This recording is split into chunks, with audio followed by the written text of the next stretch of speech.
4 years this fall that we have had this little business and this little, as Earl knows, kind of a dead little crossroads community. And that is far west in Pitt County as you can get. It's the peak of Pitt County. It's twice as high as Greenville, we like to say. And it won't flood. Anyway, we got out that way really quite by accident. I'm a person who has kind of enjoyed the accidents of my life, one of which wouldn't let me go to Europe based with the Rotarians when I first moved to Greenville because of my dad's association with the Rotary Club. He was no longer in Rotary as it had failed at that time, but I was going to be an ambassador for Rotary, and it didn't work out because of that family thing. I wound up meeting the woman who became my wife that summer while I would have been away in Europe, so that worked out real nice. I edited a magazine at ECU, North Carolina Literary Review, for some years, and it kind of wore me out. And I got rid of that, and one day was driving back, and with time on my hands, as I remembered before I had started editing that magazine, I enjoyed driving back roads, and I got lost coming out of Wilson trying to find Greenville because I wasn't paying much attention, was just enjoying where I was going. And I came upon Fountain, a town that I had driven through years ago when I was going home, and I had time to take back roads, and enjoyed taking that old football highway before the 264 got put in. And there I was in that little community again. There was this building on the corner and a for sale sign, and I thought, gosh, that'd be interesting to see how much that thing cost. Turns out the realtors who signed that had quit trying to sell the Smith-Yelverton building about 12 years before. They did remember who had been trying, who the owners were. They lived in Florida. And I called them, and it was an incredible place. I remember walking inside that building and walking upstairs and the light coming in. This is 110 feet wide, long and 35 feet wide. And on the second floor, it's got a bank of 8 windows that are 6 feet tall facing west. And they're 3 feet wide and 6 feet tall, and the light was poured in that building, and it was the most gorgeous sight, all that old wood. And I thought, man, if the roof is okay in this building, my life is going to somehow change, because this is really special. Especially after I heard that this building with a solid roof was like $16,000. So it happened at the time that I had an inheritance from my father, who just about that time passed away. And I thought that this would be a real nice thing to remember him by, instead of just putting the money in the bank or something. So I was able to write a check for this gorgeous building. I got in the process of it, a 1,600 square foot warehouse. Real estate people appreciate this too, with a solid roof, and I paid $10 for that. And for about 5 years, I rented half of it for $25 a year, which is tremendous. But that's the kind of scale we're on in Fountain. This is what we sell. This is our big seller right here. It's I'm an English teacher. I pick, you pick, he, she, or it picks with a semicolon. We all pick bluegrass music. We sell these all over the world, but of course you don't make a lot of money on bumper stickers. But the scale, the proportions are very good. On a small town scale. So we had that building, the Smith-Yelverton building, and started paying attention to Fountain and kind of thinking it might be interesting to move out this way. And this was still before we had our child that we tried to have years before. And some of y'all know when you stop trying these kind of miracles sometimes happen. And that happened for us.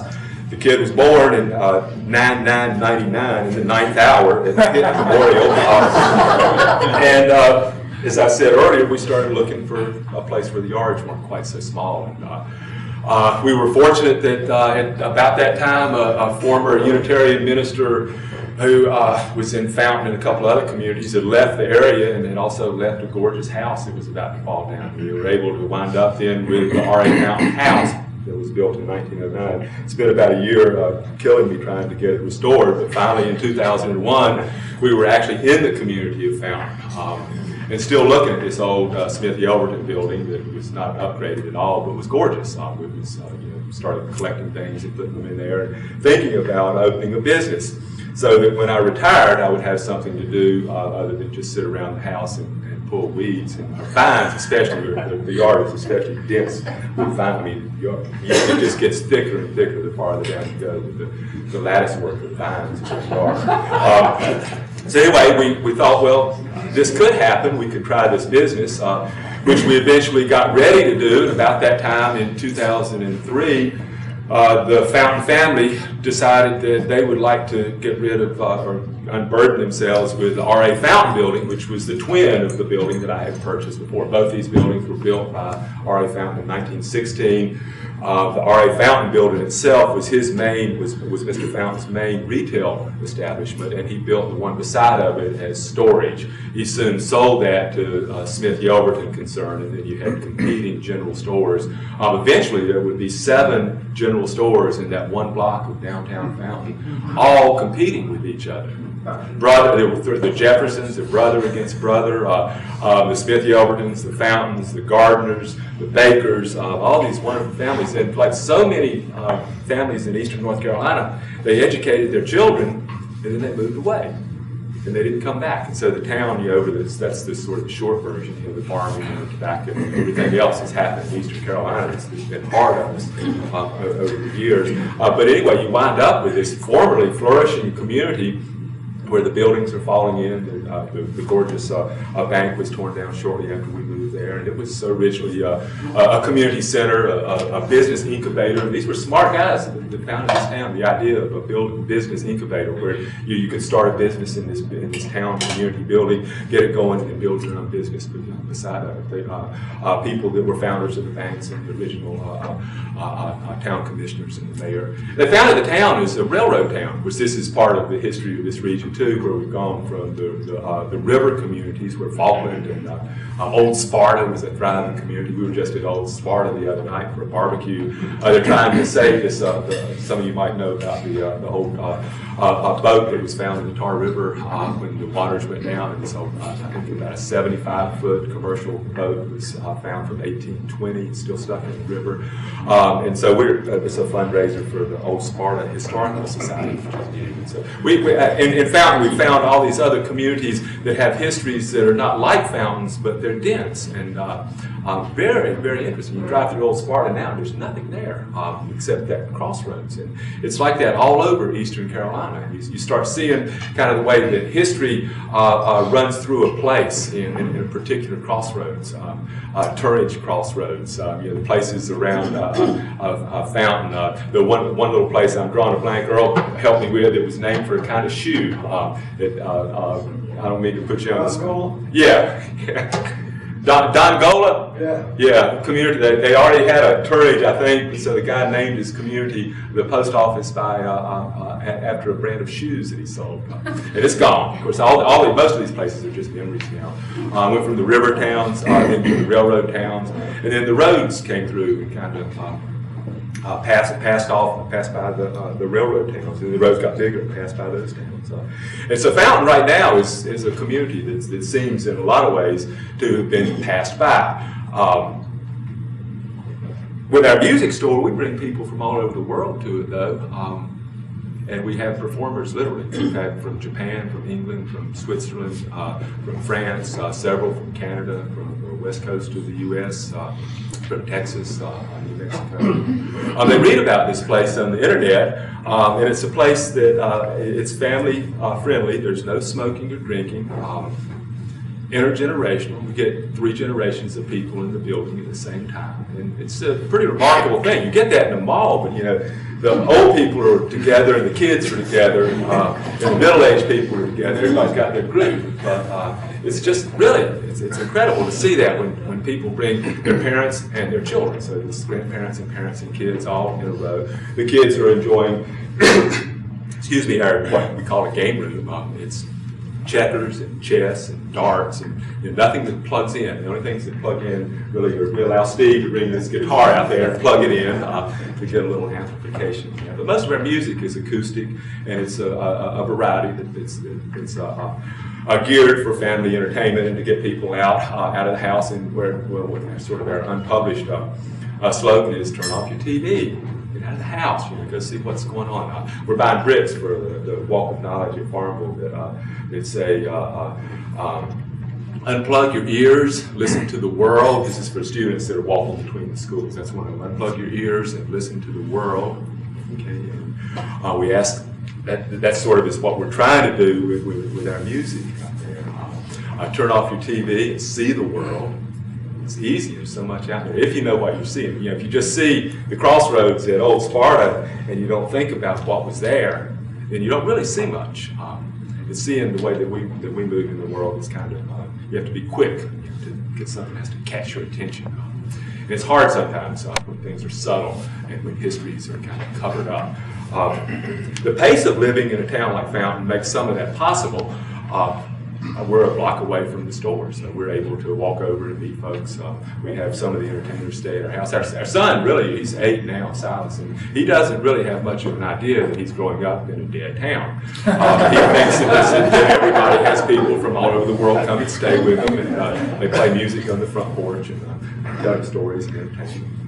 But it's when I say it's a dead town, that's not entirely accurate because it's coming back. And it's not just our business, but you know, one example is the number of families with young kids that have moved into town. When we were first there in 2001, there was one other kid his Silas's age in town, and now there's 7. Sometimes there are too many of them. We're sitting there saying, how could this possibly happen? You know, you're wishing for a kid to have playmates, and now it's almost like having too many. You have to send them home. But it's a wonderful thing. We've got enough for a basketball team now, not quite a baseball team. But we do. I wish we could join you tonight at Kinston. I think that's a wonderful thing. You support the baseball teams. I'd invite you to do a night sometime before the season's over or next year over in Wilson. It's a gorgeous stadium there. And we're a little more in the Wilson area than we used to do Kinston real regularly in summer. But Wilson is only 20 miles from us. And we now shop in Wilson and Tarboro rather than the traffic. You know, it's a fight the traffic. We bring it a lot of times. But Wilson has this gorgeous ballpark, Fleming Stadium, the Wilson Tops. It's a wooden bat, College Student League. And I've got tickets if any of you want them. All you got to do is call me. We kept a kid there, and as a result, one of the players, and he got drafted earlier in the season. He's with the Vero Beach Dodgers now, but we get free tickets, and so we've got lots of tickets. If anybody wants to go out to Wilson, just get through Steve and give us a call. That season ends in August 3rd, I think, so it's a lot of fun out there. Also, put one more plug in for the Tobbs. They have the North Carolina Baseball Museum, a wonderful spot that is very, very underpublicized. Little displays on all the North Carolina Hall of Fame ball players, baseball cards. They try to get everybody that's played Major Leagues that has any association with North Carolina. I want to say a little bit more about my business and see if any of y'all have some questions. I want to hear, this is, I forgot my tape, so I can't really stick these things up, but these are flyers. You know, we're the kind of acts that we're getting. The Mayhalls here, it's a nice art. It's a wonderful band. They come out of Florida, out of Tallahassee, I believe, and this will be their second time through. And it's 3 folks that play old time and bluegrass music, and that's a Saturday night in August. We're mostly closed in July and August this year. This weekend's an exception. And the night after Steve's here on Friday, this is the family band that we've got, the Homegrown String Band. As a result of, and I love this part of the story about them. The family in 1997 threw away their television.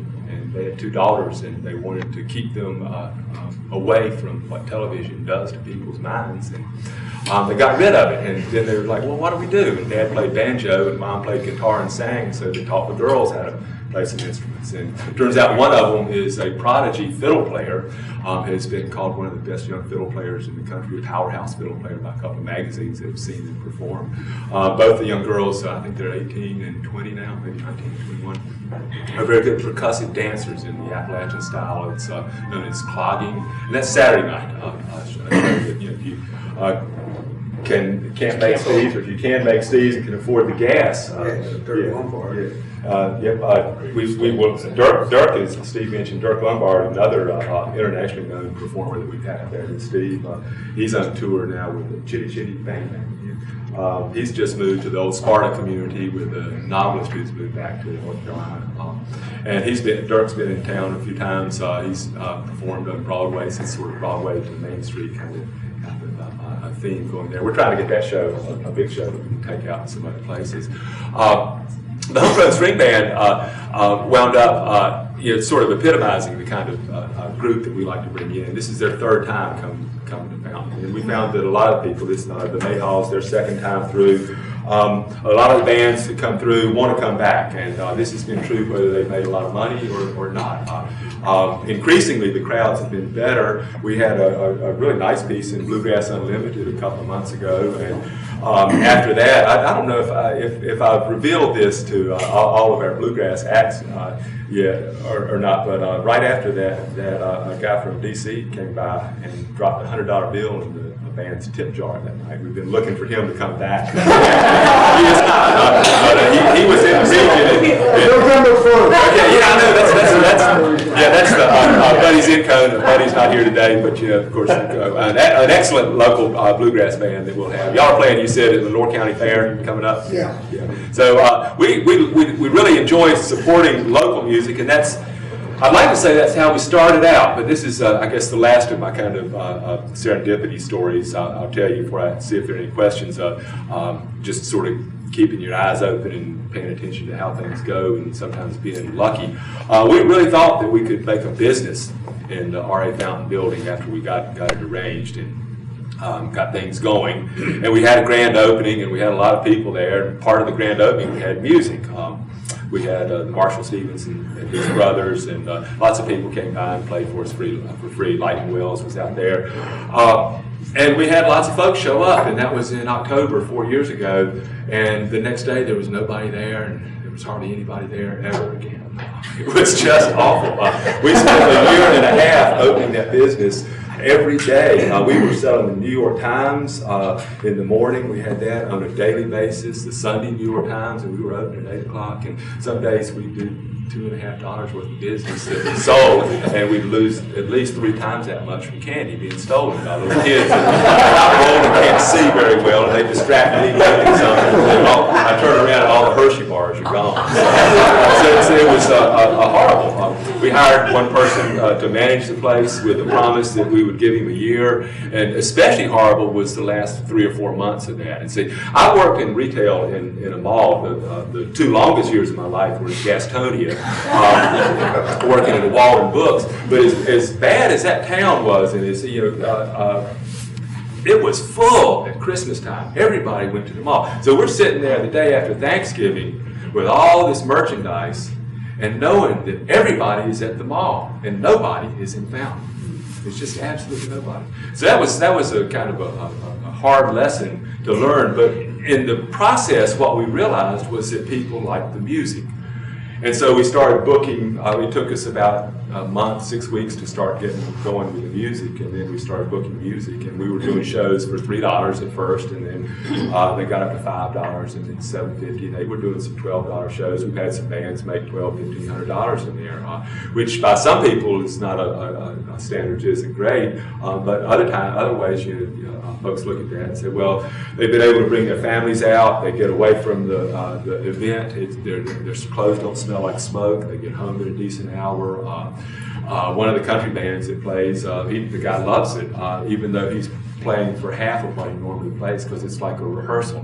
People aren't drinking, so they're sitting there listening to your music, and so if you mess up, it's clear. People are right on top of it, and it's kind of we've had some people really that are more used to a club scene that are uncomfortable with that, because it really is kind of the audience is close. We don't have a stage; it's a flat floor. We're still looking to develop the building next door, where the original Smith the Open building, so that we would have a stage. But right now, we've got to get a second bathroom, which is about $12,000, and another archaeological dig to get through the floor of this building, which was actually built on the floor of another building, which was set on top of something else. I'm not even sure what that was, but I know it just about killed us to construct that first bathroom, which is those of you that have been there, I sometimes tell people, please go and visit our bathroom, whether you have to use it or not. It costs more than some people's homes.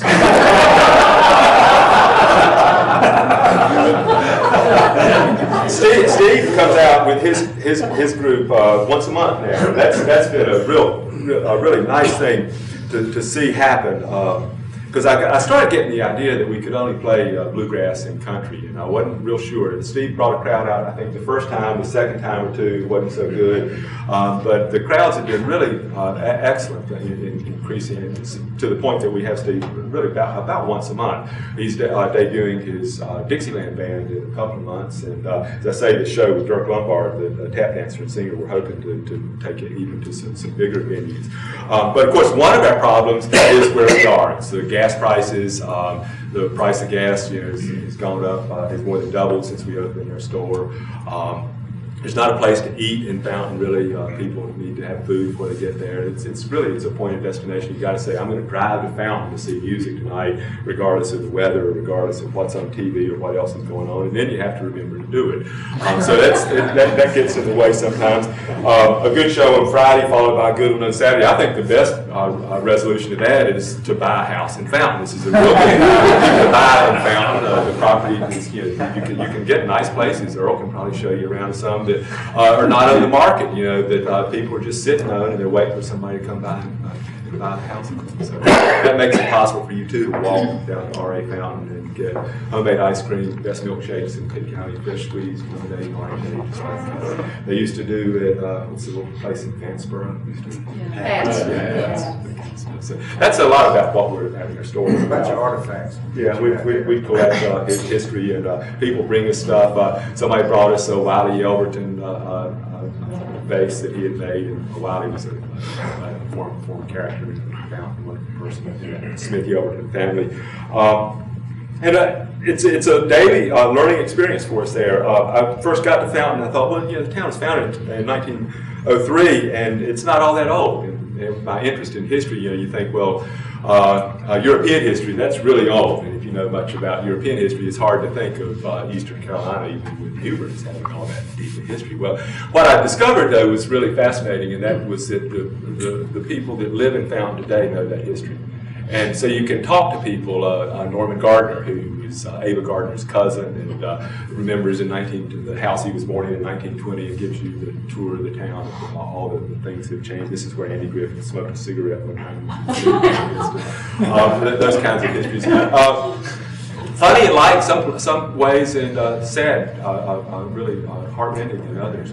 We did a documentary history of the town of Fountain and discovered, as many people do, that when you say that the oldest church in town is X, what you're really saying is that the oldest white church in town is X. It wasn't. There was a wonderful black community church that had been around for something like, I think, 18 years prior to what had for years been called the first church in town. So you get into that kind of story, and then you find out, well, there was a school associated with the church, and then there was this incident in 1955 where these white guys in robes came and burned this building down and would have burned the other one down, and this person was shot in this tree, and the history just starts coming out of people, and man, and it goes in so many different directions. It's like that crossroads at Old Sparta. There's so much there that you just got to ask the old people. They're sitting around wanting to tell you the story. So we hear a lot of that. We hear a lot more of that than we do the ringing up of sales and the cash register when we're open. Although when we are open for music, we do sell CDs. We have 4 CDs that have actually been recorded in our shop. The Flat Mountain Dulcimers here, a wonderful group. They'll be here at our Peanut Festival on September 13th. Free music all day.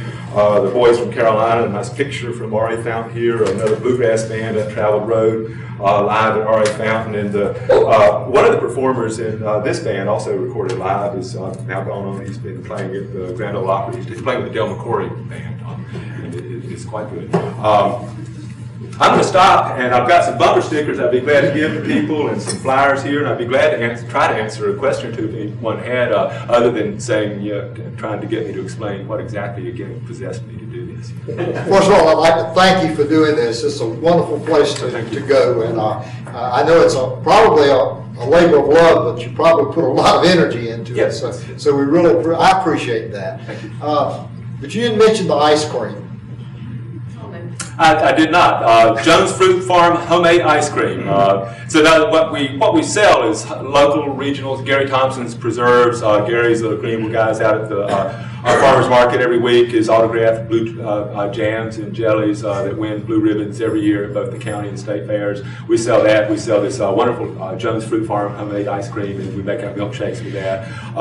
The Jones family in Greene County, they make their ice. They grow peaches and strawberries and blueberries and cantaloupe. And when the produce gets a little soft and they don't want to sell it, they turn it into homemade ice cream, and we sell that regularly. But thank you very much for that prompting. Any other questions? Is Reggie Fountain with Fountain Boats, is that kin? He's kind of kin. I think if I've got this straight, the fountains that came out of Leggett were, I think he goes back to that branch. And the Leggett fountains, one of them came to Falkland in the late 1800s, back when it was a river logging town, and he opened a Fountain and Sons business that was licensed to do all kinds of things. And then his cousin, or his nephew, I believe, then was R.A. Fountain, who came to Fountain. But the Reggie Fountain is not directly related to that group. They kind of split off. And he's never been to Fountain. It's kind of dry locked.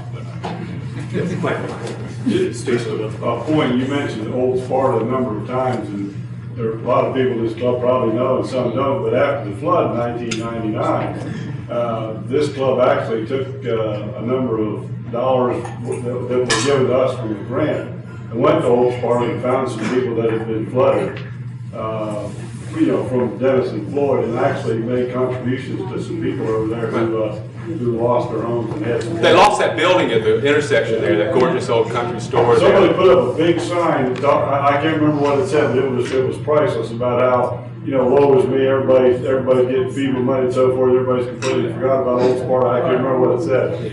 But somebody saw that from the Rotary District and mentioned it to us, and a couple of us went over there. Well, it took us forever to find anybody that could even tell us who was in the town, really, because like you said, there's nobody there. But we finally identified some people that had been flooded out and actually gave them some money. They could use some help right now. They're trying to, the Historical Society just formed to save these boats, to put them on display in the community, and they're trying to buy the old Free Will Baptist Church building, and they've got a deadline of this month to come up with $5,000. That's what the fundraiser was. Their memberships in the Old Sparta Historical Society are $12 a year. So in our newsletter, that's another thing. If you leave me an email, we send out a weekly newsletter, and we're going to have a piece in there this week about how to join the Old Sparta Historical Society. So that's a wonderful project if any of you are interested in continuing helping with Old Sparta.